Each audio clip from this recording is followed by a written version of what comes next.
Hello दोस्तों, आप सभी लोगों का स्वागत है। मशीन लर्निंग की आज सेकंड क्लास है।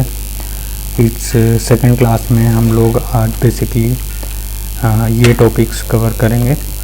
फर्स्ट ऑफ ऑल टॉपिक है what is machine learning, and second topic है types of the machine learning, and third topics है application of machine learning, and fourth what is scikit learn and scikit learn install कैसे करते हैं और उसका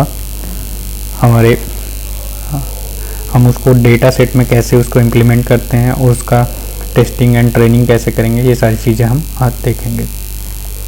so basically first question आता है हमारे माइंड में कि what is machine learning. So machine learning का बेसिक सा मतलब होता है कि एक ऐसी टेक्निक जो कंप्यूटर को बिना एक्सप्लिसिटली प्रोग्राम किए नए चीज़ें सीखने और डिसीजन लेने की कैपेबिलिटी देती है। इसमें एल्गोरिथम और मॉडल का यूज होता है जो डेटा को एनालाइज करके पैटर्न समझने और उनके बेसिस पर प्रेडिक्शन करता है। सिंपल सी बात यह है कि मशीन लर्निंग एक तरह का दिमाग देता है कंप्यूटर्स को, जो एक्सपीरियंस डेटा से इम्प्रूव करता है। आप जैसा जैसा डेटा देंगे उस तरीके से ये प्रेडिक्ट करेगा। इस चीज़ को मैंने लास्ट क्लास में भी एक्सप्लेन किया हुआ है, तो वहाँ पे भी आप बेसिक से इसे काफ़ी स्क्रैच से अंडरस्टैंडिंग कर सकते हैं। तो नेक्स्ट क्वेश्चन पे आते हैं। तो बेसिकली मैंने इसमें डिफिनेशन लिखी हुई है, it is a types of the artificial intelligence that's allows software application to learn from the data and become more accurate in predicting outcomes without human intervention। तो सेम चीज़ इसमें भी वही लिखी हुई है जो मैंने आपको समझाया हुआ है। तो बेसिकली इसके कुछ पार्ट्स होते हैं जो कि मशीन लर्निंग से सबसे पहले आप अगर किसी भी डेटा को आप मशीन लर्निंग से प्रेडिक्ट कराना चाहते हैं तो सबसे पहले डेटा को ट्रेनिंग के लिए डेटा आपको रेडी करना होगा। डेटा को ट्रेनिंग करने से पहले भी आपको 2-3 चीज़ों का ध्यान रखना होगा कि जो डेटा आप दे रहे हैं वो प्रॉपर क्लीन हो, और आप जो फीचर या कुछ भी आप उसमें से इंफॉर्मेशन निकालना चाहते हैं आपके डेटा में वो अवेलेबल होना चाहिए। और देन फिर उसके बाद सेकेंड स्टेप आती है एल्गोरिथम की। इसमें ट्रेनिंग करने के बाद जैसे ही जो डेटा को हम ट्रेनिंग के लिए डालते हैं वो जाता है एल्गोरिथम पे, तो उसमें एल्गोरिथम होता है जिससे वो फीचर एक्सट्रैक्ट करेगा, और उस फीचर्स को एक्सट्रैक्ट करने के बाद वो एक मॉडल बनाता है। जो कि मॉडल बेसिकली क्या होता है कि ये एक आपका नंबर्स होता है, नंबर्स या मैट्रिक्स कह दो, या एक वेट फाइल होती है जो कि एक कंप्यूटेशनल डेटा होता है, वो सेव होता है मॉडल के अंदर, और मॉडल को हम इन्फ्रेंस कराते हैं या परफॉर्मेंस चेक करते हैं।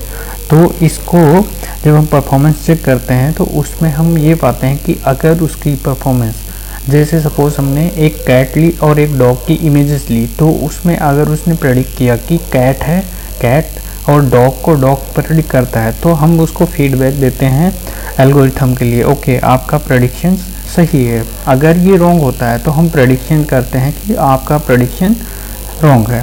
तो कुछ इस तरीके से हमारा प्रेडिक्शन मॉडल काम करता है।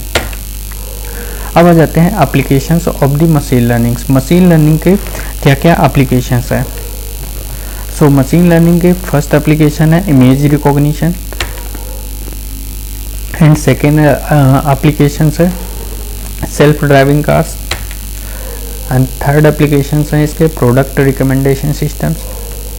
अगर आपको डिटेल में जानना है तो इनके कुछ प्रोजेक्ट्स देख लेना, तब आपको थोड़ा समझ में आ जाएगा कि बेसिकली ये काम कैसे करता है। आप जब 2-3 मॉडल खुद से आप डेवलप करेंगे या ट्रेन करेंगे, अपने हिसाब से कस्टमाइज करके डेटा ट्रेन करेंगे, तब आपको ये चीज़ें क्लियर होंगी कि बेसिकली मैं क्या आपको समझाने का ट्राई कर रहा हूँ। Online fraud detections. अब आता है types of the machine learning. Machine learning को बेसिकली अगर देखा जाए तो हमने इसको 3 टाइप्स में डिवाइड कर रखा है। सो फर्स्ट टाइप आता है सुपरवाइज लर्निंग, सेकंड आता है अनसुपरवाइज लर्निंग, एंड थर्ड आता है रीइंफोर्समेंट लर्निंग। तो ये चीज़ें हमने कल भी डिस्कस करी थी लास्ट क्लास में, तो एक बार फिर से डिस्कस कर लेते हैं। एक्चुअली सुपरवाइज लर्निंग क्या होता है कि इसमें मॉडल को पहले से हम लेबल डेटा देते हैं जो कि इनपुट और आउटपुट के एग्जाम्पल्स होते हैं, एग्जाम्पल्स जो कि वो जो डेटा होता है उसमें दिया जाता है और मॉडल उस डेटा से सीखता है और नया इनपुट के लिए आउटपुट प्रेडिक्ट करता है। सपोज आपने स्पैम ईमेल डिटेक्ट करने का एक मॉडल बनाया है, तो उसमें क्या होगा कि आपको ऑलरेडी स्पैम के जैसे ईमेल्स ऑलरेडी आपको ट्रेन करने पड़ेंगे और नॉन स्पैम मेल भी उसको देना पड़ेगा। जब उसको स्पैम का ईमेल मिलेगा तो वो तुरंत उस पैटर्न को या उस फीचर्स को रिकॉग्नाइज करेगा, देन फिर उसको बाद प्रेडिक्ट करेगा। ठीक है, कुछ इस तरीके से। अब आ जाते हैं अनसुपरवाइज लर्निंग। अनसुपरवाइज लर्निंग, इसमें क्या होता है कि लेबल डेटा नहीं होता है, इसमें मॉडल पैटर्न्स और सिमिलैरिटीज़ को खुद एनालाइज करता है और उसे ग्रुपिंग या क्लस्टरिंग्स में बनाता है। सपोज आपने एक 3 क्लास ले ली, राइट, उसमें एक एप्पल है, बनाना है और एक उसमें सपोज आपने कुछ बनाना है या कोई और प्रोडक्ट रख लिया, सपोज उसमें एक कोई एनिमल रख लिया, तो अब उसको 3 कैटेगराइज में करेगा, 2 तो क्या हो गए फ्रूट के और एक एनिमल के कैटेगरी में। तो आपको इसके लिए हम पहले क्या करते थे, डेटा ट्रेनिंग के लिए यूज करते थे, बट इस कंडीशंस में हम डेटा क्या करते हैं, मॉडल पैटर्न को यूज सिमिलरिटी को खुद एनालाइज करके ग्रुप में क्लस्टरिंग बनाता है, ना कि इसमें हम डेटा को पहले की तरह ट्रेनिंग करने के लिए देते हैं। इसमें खुद ही वो पैटर्न बनाएगा, देन उसके बाद फाइंड आउट करेगा। इसको कहते हैं कि जैसे एक एग्जांपल बताता हूँ कि customer segmentation in markets. Suppose एक मैंने कस्टमर के हिसाब से अभी प्रेडिक्शन का मॉडल भी मैं कोड में रन करूँगा तो उसमें और क्लियर हो जाएगा। सपोज आपके कस्टमर है, मार्केट में 3 टाइप के कस्टमर है। एक कस्टमर है एलिजिबल है, एक है एलिजिबल भी है नहीं भी है, एक कस्टमर है वो एलिजिबल ही नहीं है। तो इस कंडीशन में आप क्या करेंगे, क्लस्टरिंग मॉडल को यूज कर सकते हैं। अब आ जाता है रीइंफोर्समेंट लर्निंग। इसमें मॉडल एक एजेंट की तरह काम करता है जो एक्शन लेता है और इन्वायरमेंट से फीडबैक लेता है। उसको वो अच्छा भी फीडबैक हो सकता है, बुरा भी, तो इसे कह सकते हैं पॉजिटिव फीडबैक या निगेटिव फीडबैक के बेसिस पर सीखता है। सपोज आपको एक एग्जांपल बताता हूँ, सेल्फ ड्राइविंग कार्स का क्या होता है कि वो जिस रास्ते पे जाता है तो वहाँ पे वो उस रास्ते पे सीखते हुए जाता है। सपोज वो किसी नए रास्ते को उसने चूज़ किया और उसको एक्सपीरियंस लगा कि बार बार उसमें स्टॉपेज हुआ और उसमें टाइम ज़्यादा लगा, उसमें फ्यूल ज़्यादा कंज्यूम हुआ, तो आपको वो शॉर्टेस्ट वे बताएगा कि आप इस रास्ते से जाओ तो इस रास्ते से आपको जल्दी पहुँचोगे। तो इस तरीके से वो मॉडल खुद ही सीखता है। तो इस तरीके के मॉडल्स को क्या कहते हैं, रीइंफोर्समेंट लर्निंग। ये तीनों टाइप के अलग अलग सिचुएशन के लिए यूज होते हैं डिपेंडिंग ऑन द डेटा और प्रॉब्लम्स। ठीक है, तो अब इनका थोड़ा हम समझ लेते हैं कि this is the process of an algorithm learning from the training data set. जैसे कि मैंने बताया था कि ये डेटा से ट्रेनिंग के डेटा से सीखता है। This is the process where model is train using an information which is not label. इसमें क्या होता है कि वो लेबल डेटा से this is the process where a model is train using an information which is not label. इसमें label की ज़रूरत नहीं होती, इसमें हम एक पैटर्न देते हैं जो कि वो खुद ही फाइंड आउट करता है और सिमिलरिटी को खुद एनालाइज करके उनको ग्रुपिंग करता है। Reinforcement learning is a learning by interacting with A space और एन एनवायरनमेंट्स। इसमें क्या होता है कि वो अपने स्पेस और एनवायरनमेंट के हिसाब से उसे सीखता है। लाइक आपने जैसे कहा कि मैंने बताया ना कि एग्जांपल वो सेल्फ ड्राइविंग कार, तो उस तरीके से ये अपने आप से ही सीखता रहता है और अपने मॉडल को अच्छा बनाता रहता है। अब आते हैं साइकिट। बेसिकली साइकिट क्या होता है, साइकिट के बारे में समझते हैं। साइकिट लर्न क्या होता है, यह एक साइकिट लर्न का एक्चुअली क्या होता है मैं बताता हूँ। एक पाइथन की ये लाइब्रेरी है जो कि मशीन लर्निंग के लिए इसको यूज किया जाता है और इसके कुछ फीचर्स हैं मैं बता देता हूँ। जैसे कि एक तो ये ओपन सोर्स लाइब्रेरी है और ये जो कि पूरी तरीके से फ्री है और जिसका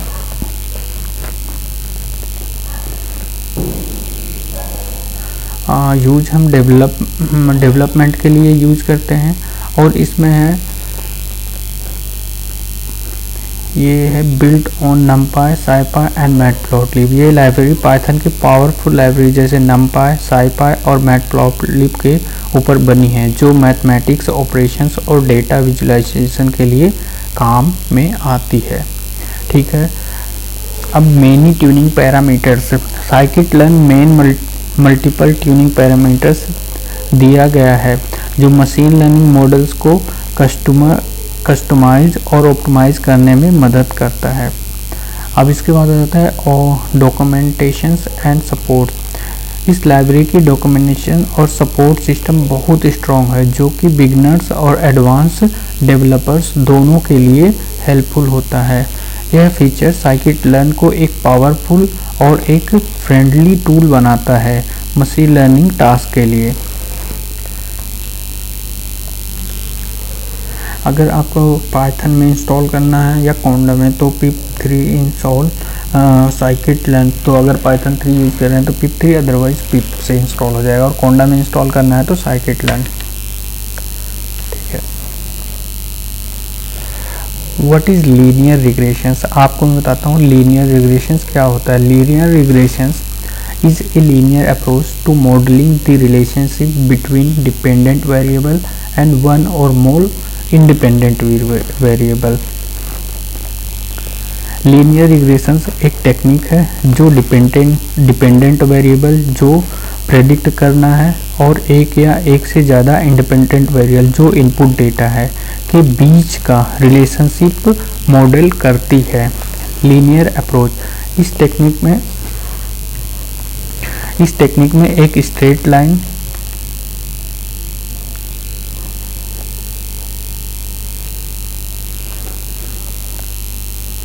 एक मिनट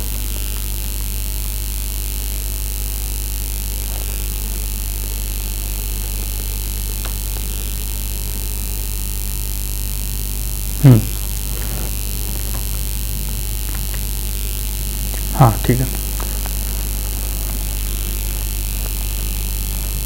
हाँ मुझे लग रहा था कि ये इमेज आगे पीछे हो गई है। ठीक है, तो एक्चुअली इसमें क्या होता है कि लीनियर अप्रोच जो होती है इस टेक्निक में एक स्ट्रेट लाइन रिग्रेशन लाइन बना जाती है जो डेटा पॉइंट को बेस्ट फिट करती है। जैसे कि एक लाइन बनाई है हमने यहाँ पे ये लाइन, और उसको फिट करती है, प्रेडिक्ट करने के लिए यूज होती है। जो ज़्यादा क्लोज है वो उसके ज़्यादा प्रेडिक्ट करेगा, अच्छे से प्रेडिक्ट कर रहा है। सपोज ये इसके पास में है तो इस डेटा को कहें कि लीनियर रिग्रेशन है।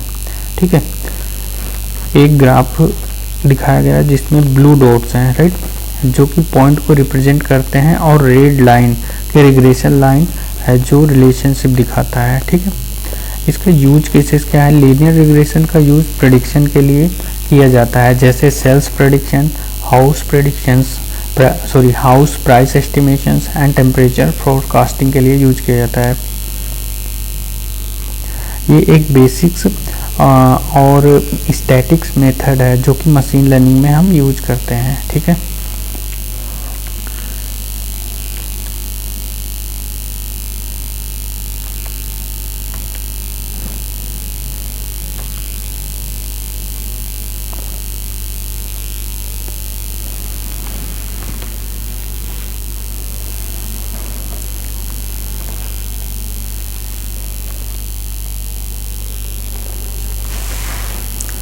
सिंपल लीनियर रिग्रेशंस एक रिग्रेशन मॉडल है जो एक इंडिपेंडेंट वेरिएबल और एक डिपेंडेंट वेरिएबल के बीच का रिलेशनशिप एस्टिमेट करता है। यह रिलेशनशिप एक स्ट्रेट लाइन के थ्रू दिखाया जाता है।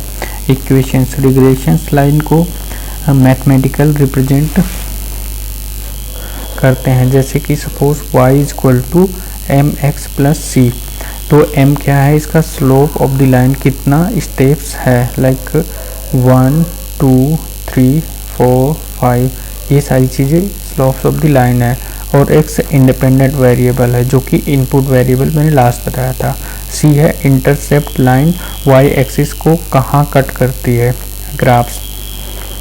ग्राफ्स में रेड डॉट डेटा को जो रेड डॉट है वो डेटा को पॉइंट को रिप्रेजेंट करते हैं, और green straight line best fit line है जो डेटा को पैटर्न को रिप्रेजेंट करती है।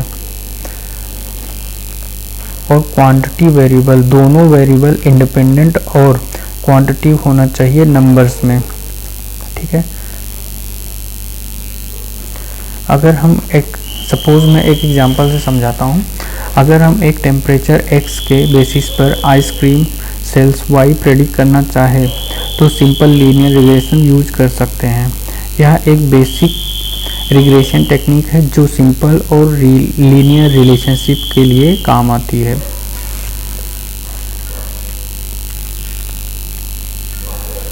लीनियर रिग्रेशन को मॉडल हम कैसे बनाते हैं? सबसे पहले हमें मॉडल को इंपोर्ट करना होता है, देन फिर उसके बाद लीनियर रिग्रेशन इम्प्लीमेंट करेंगे, देन डेटा को हम डिवाइड करेंगे ट्रेन और टेस्ट में, देन उसके बाद हम प्रेडिक्ट करेंगे। तो इसके लिए मैंने एक पूरा कोड लिखा हुआ है, इससे हम टेस्ट कर लेते हैं। तो सबसे पहले हमें डेटा गैदर करना होता है, जो कि मैंने कर रखा है इधर। ये लोन का डेटा सेट है। इस लोन्स के डेटा सेट में हमने 17 डेटा सेट है, 17 लोगों के डेटा सेट है, ठीक है। देन फिर उसके बाद डेटा को प्रिपरेशन करते हैं, cleaning the data and pre processing. अगर किसी तरीके का डेटा में सपोज ब्लैंक स्पेस है या डेटा मिसिंग है तो ये सारी चीज़ें हम क्लीनिंग करते हैं, और देन उसके बाद डेटा प्रिपरेशन के अंदर ये चीज़ें आती हैं। फिर चूज मॉडल, फिर हमें ये डिसाइड करना है कि आप कौन सा मॉडल यूज करना चाहते हो। फिर उसके बाद आता है ट्रेनिंग। ट्रेनिंग में हम बेसिकली क्या करते हैं कि डेटा को ट्रेन करते हैं, और जिसको जैसे कि सपोज़ मैंने बताया कि आपने डेटा को ट्रेन करने के लिए सुपरवाइज मॉडल यूज़ किया है, तो उसमें क्या होगा कि आपको डेटा को ऑलरेडी पहले से ही लेबल करके देना होगा।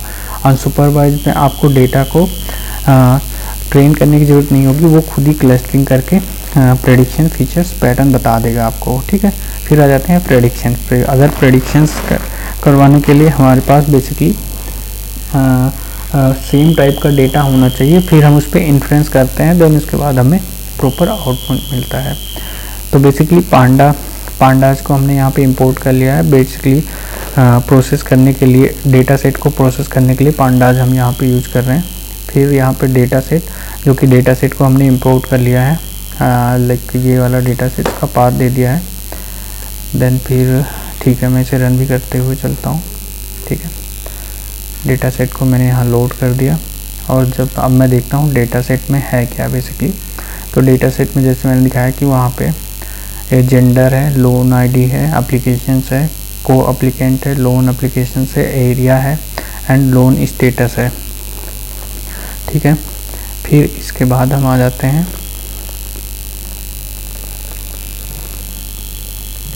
मैंने इस डेटा को लोड करने के लिए पांडा यूज किया हुआ है, जो कि मैंने ऑलरेडी इंपोर्ट किया हुआ है, ठीक है। फिर अब उसके बाद हम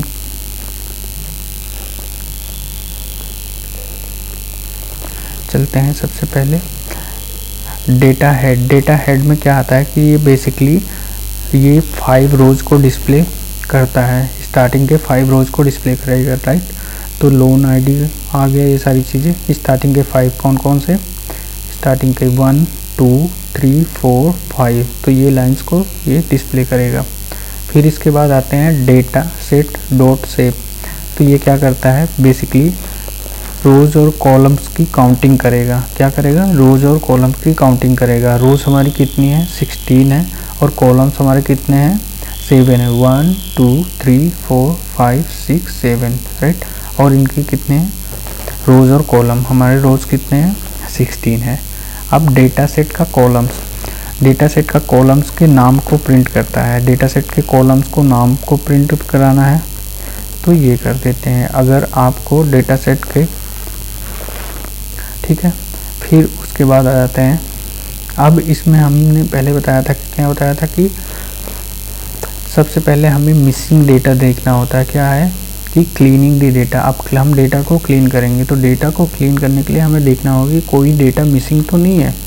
सपोज़ इसमें कुछ डेटा हम देख रहे हैं कि यहाँ पे मिसिंग है, कंप्लायंस इनकम 0 0, नन है, तो ये सारी चीज़ें हमें देखना होगा, क्लीन करना होगा। तो जिसमें लोन आईडी जैसे हो गया 0 है, जेंडर में क्या है, एक मिसिंग डेटा है, किसमें, जेंडर में 1 है, एप्लीकेशन इनकम में 2 है, कंप्लायंस इनकम में 1 है, ये सारी चीज़ें हमें या तो डमी डेटा डाल करके या उसका उसी के तरीके के पैटर्न्स को डेटा डाल करके हमें ट्रेनिंग कराना होगा, क्योंकि टाइम मिसिंग डेटा तो हम दे नहीं सकते, या तो हम उस चीज़ को रिमूव कर दें या तो हम उसे कुछ डमी डेटा दे दें, राइट।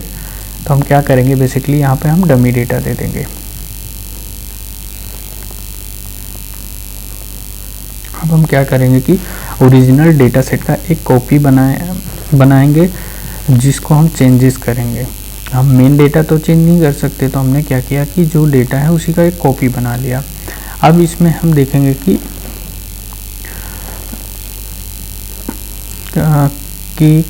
इसमें हमने बेसिकली क्या किया है, कैटेगरिकल कॉलम्स को स्पेसिफाई किया है हमने इसमें, ठीक है। फिर उसके बाद आ जाते हैं, ठीक है,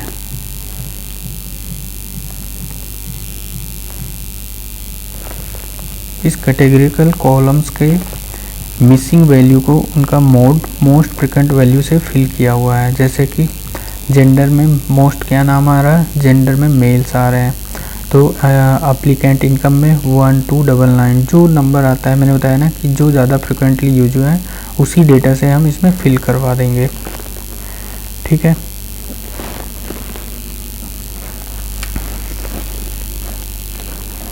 अब नेम के लिए तो हमने ये क्या किया कि उसमें हमने फ्रिक्वेंटली यूज हुए नेम को दे दिया। अब उसके बाद क्या करेंगे कि जो न्यूमेरिकल कॉलम्स हैं उनके मिसिंग वैल्यूज़ को उनके मीन से फिल करा देंगे, जैसे, ठीक है। तो मैं ये डेटा दिखाता हूँ आपको, ठीक है। अब जैसे देखिए जेंडर में 0 हो गया, एप्लीकेंट इनकम में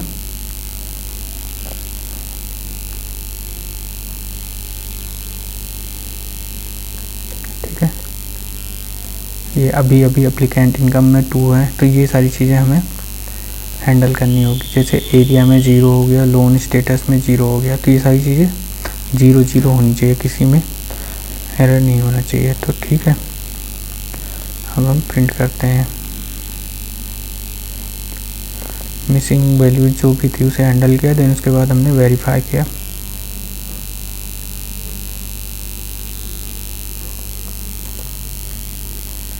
ओके, ठीक है। अब इसमें क्या हुआ कि सभी डेटा हमारे इसमें 0 हो गए हैं, राइट। सभी डेटा में मिसिंग डेटा हमने हैंडल कर लिया है।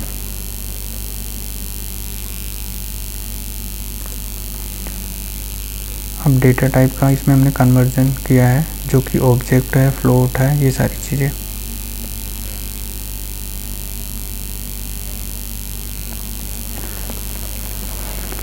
अब जितने भी कैटेगरी कॉलम है उनको हम कन्वर्ट करते हैं, जिससे कि वो जितने भी कैटेगरी हैं उनको हम न्यूमेरिक वैल्यू में कन्वर्ट करेंगे, क्योंकि हमारा मॉडल जो है 0 और 1 में ही समझता है। तो अब हम अपना डेटा देखेंगे, जो कि कंप्लायंट सारा नेम वगैरह सब कुछ, लोन अमाउंट, ये सारी चीज़ें, एरिया, कंप्लायंट नेम, जेंडर, ये सारी चीज़ें नंबर में कन्वर्ट हो गया है। 0 फीमेल के लिए और मेल के लिए 1 है, तो इस तरीके से।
अब मैंने बेसिकली क्या किया है यहाँ पे कि हर कैटेगरी वैल्यू को न्यूमेरिक कोड में कन्वर्ट कर दिया है। जितनी भी है न्यूमेरिक कोड में। देन उसके बाद हमने प्रिंट किया तो यहाँ पे हमें ये सारी चीज़ें मिल रही है। देन उसके बाद हम देखते हैं pd.categoricals डेटा जेंडर। तो जेंडर का हम देख रहे हैं 1010 करके हमें मिल रहा है। इसकी लेंथ 16 है, कैटेगरीज 2 है जो कि इंटीजर्स है, 0 और 1 में मिलेगी, राइट। देन फिर उसके बाद हम आ जाते हैं लोन का। लोन डेटा में देख रहे हैं हम क्या है, data set loan ID. Loan ID क्या कर दिया हमने कि कॉलम जो कि अननेसेसरी है को ड्रॉप किया है हमने यहाँ पे, ठीक है। और कैटेगरिकल डेटा को वन शॉट इनकोडिंग से न्यूमेरिकल फॉर्मेट में कन्वर्ट किया हुआ है, ओके। फिर देन उसके बाद हमने ये हमें डेटा मिल रहा है जो कि अब आगे क्या करते हैं, फिर हमने फिर से एक डेटा सेट, मैंने ये वाला एक नए डेटा सेट पे मैं चेक कर रहा हूँ इसको कि अब मैंने एक मॉडल ट्रेन कर दिया है तो अब उसको हम टेस्ट कर रहे हैं इस वाले डेटा सेट पे, ठीक है। तो देन उसके बाद में डेटा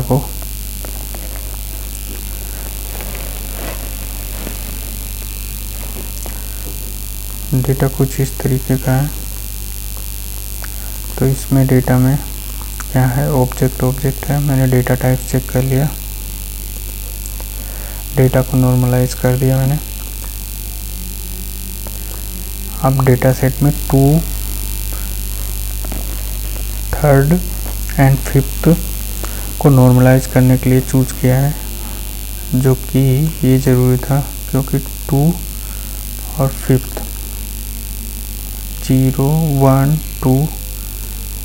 2 और 5th इन दोनों को नॉर्मलाइज कर रहे हैं हम।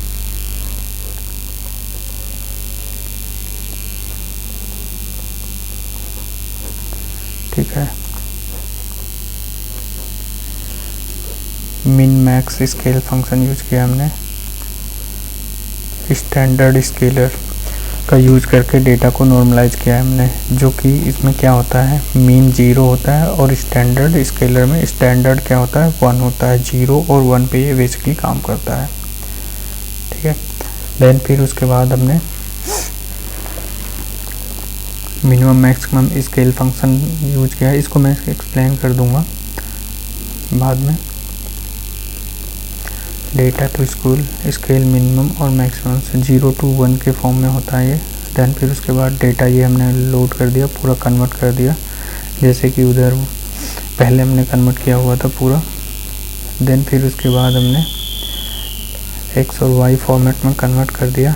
Input data like gender, area, income, etc select किया है, और वाई लेवल में हमने आउटपुट डेटा लोन स्टेटस को सिलेक्ट किया हुआ है, ठीक है।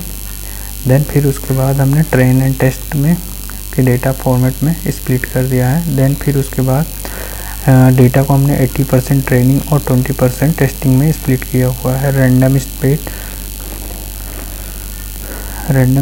1 हमें ये इंश्योर करता है कि रिजल्ट हर बार है।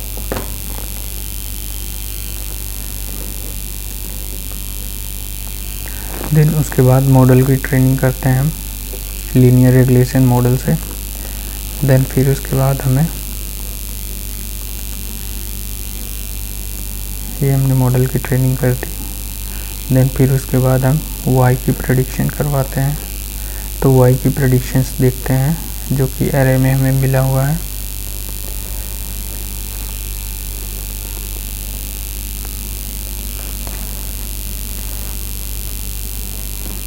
और देन फिर उसके बाद y को टेस्ट करते हैं। ये रियल आउटपुट है जिसमें 3 लोन का स्टेज है, 3 का है, 13 का है, 7 का है। देन फिर उसके बाद कोएफिशिएंट निकालते हैं, ओके। फिर इंटरसेप्ट करते हैं। रेगुलेशन लाइन वाइड एक्सिस को कहाँ कट करती है उसको डिनोट करने के लिए ये पूरा प्रोसेस एक end to end linear regulation का पाइपलाइन बनाता है। सो गाइज, मैं नेक्स्ट वीडियो फिर लेकर आऊँगा। आपको वीडियो कैसा लगा प्लीज़ बताना। अगर आपको कहीं पे भी डाउट है तो मुझे बताना, मैं फिर से एक न्यू वीडियो बना दूंगा जो कि आपको प्रॉपर न्यू डेटा सेट के साथ होगा और थोड़ा और क्लियर हो जाएगा जिससे।